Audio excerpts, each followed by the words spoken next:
Red Bull Army, I gotta come out in defense of my boy Helmut Marko here, and I put this for 10 minutes because I don't know how long it's gonna go. Who knows? But they're in the wake of Liam Lawson, and then also him critiquing Isaac Hadjar crying. The usual suspects have been coming out of the woodwork to critique the culture of Red Bull, to say that this is a toxic culture, and that Helmut Marko needs to leave, Christian Horner needs to leave, and maybe they should replace them with some like HR representative. I don't know. So let's break this down. First of all, is Red Bull a toxic culture? 100%. That's why we love Red Bull. Because at Red Bull, the only thing that matters is winning. And that is why Red Bull is one of the most successful organizations, not just in the history of Formula One, but in the history of all sports. They have won 40% of all of the World Drivers' Championships that they have ever been a part of.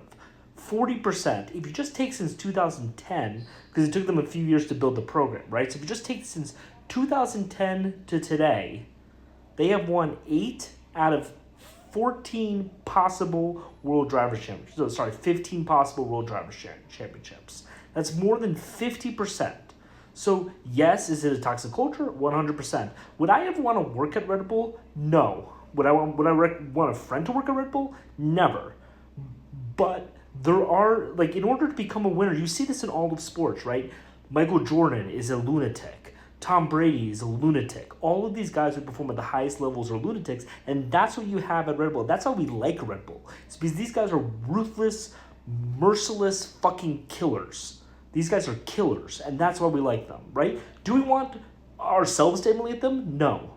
But, like, there are people who literally are like, I'm in a group chat, and this guy like sent out this whole list of things of like, the Red Bull culture is clearly unsuccessful. They've had these people leave and yada yada yada. It's just like, okay, but they are the reigning 4-time World Drivers Champion, and you can say they lost constructors, but no one really cares about the constructors. Netflix just started hyping up the constructors because they needed drama and Drive to Survive because Lewis Hamilton and Max Verstappen were basically winning every year. No one really cares about the constructors. Everyone cares about the World Drivers' Championship, and they have won 4 in a row, and before that they won another 4 in a row. So this organization, this way of doing things is clearly successful.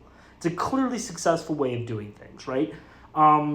So that's the first thing. People critiquing the toxic culture, like, okay, but the reason why they're so successful is because they're so toxic. Toxic people are successful. There's a joke on Seinfeld that I remember.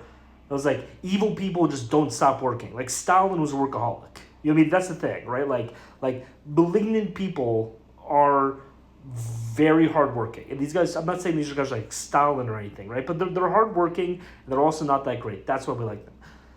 Number 2, a lot of people have been pointing out to like the failures of Red Bull, right? So people say like, oh, well, look what happened. Like they're cycling through drivers like Pierre Gasly. They're cycling through, Alex Albon, Sergio Perez. First of all, that was over the course of, 6 years that they went through all those drivers, right? Like if you look at, for example, like, Mercedes is probably not a good example because they have a lot of stability, but like you look at Ferrari during that time, right? They went through Vettel, Sainz, now Hamilton, right? That's just one driver less, right? Or like look at Haas, or look at any other organization. The thing about Formula One is that drivers lose seats in all of sports. Athletes move around a lot, right? And I think this gets to a bigger point. First of all, like I saw someone else making a point. They were like, Helmut Marko only has one success, which is Max Verstappen. Everything else has been a failure. First of all, also Sebastian Vettel, but let's put that aside. The thing about Formula One is that it is a feast or famine sport. You are either winning, there are like 2 or 3 drivers who can win a championship.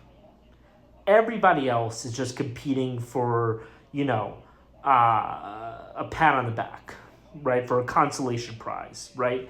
And so is Helmut Marko ruthless about finding who that driver is? Of course. Like if you don't have it, he's gone. You're gone. But that's why they found Max Verstappen, is because they cycle so fast. They're like, we need to find the one. We need to find the next guy who can win a championship. And if you're not that, you're not a Red Bull, because we care about winning World Drivers' Championships. That's it.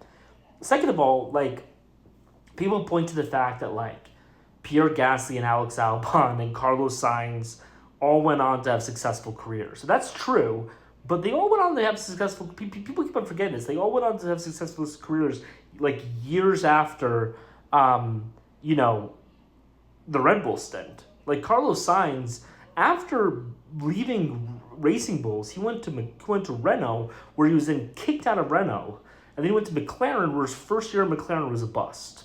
Okay, Alex Albon was out of Formula One for like what, 2 years? So no other team wanted him either. And then you look at Pierre Gasly. Yeah, he did win that. He did win in Monza the year that he got demoted. But since then, he hasn't really done that much. So it's not like they're missing out on like. It's not like they've had Oscar Piastri in their program. They let go of him. They let go of medium talent that 3 or 4 years after that they let go of them were middle of the grid drivers. Okay, who cares? They are looking for the greatest, right? And then on top of that, I don't even think the Checo thing was a failure. Like, Checo was a great driver for us for 3 years. So, like, 4 years on an F1 team is a long time, right? So people keep on pointing to Checo as a failure. Like, as Orson Welles once said, everything ends poorly because otherwise it wouldn't end. So, of course, it ended poorly, but, like, his overall stint at Red Bull was really good. He came in second 1 year. He was the reason why Max won the championship in 2021. He came in fourth that year.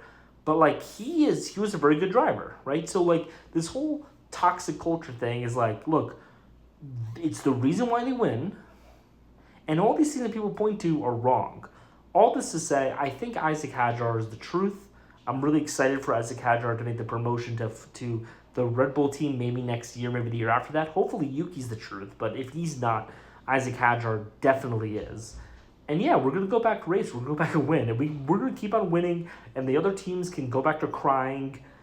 Crying is not accepted on Red Bull because we win. Crying is accepted at Ferrari because you keep on making terrible decisions. That's the difference. So I'm sorry that our culture doesn't reward and doesn't pat you on the back with failure the way that other cultures do. But that's what it takes to win. So enjoy losing, I guess.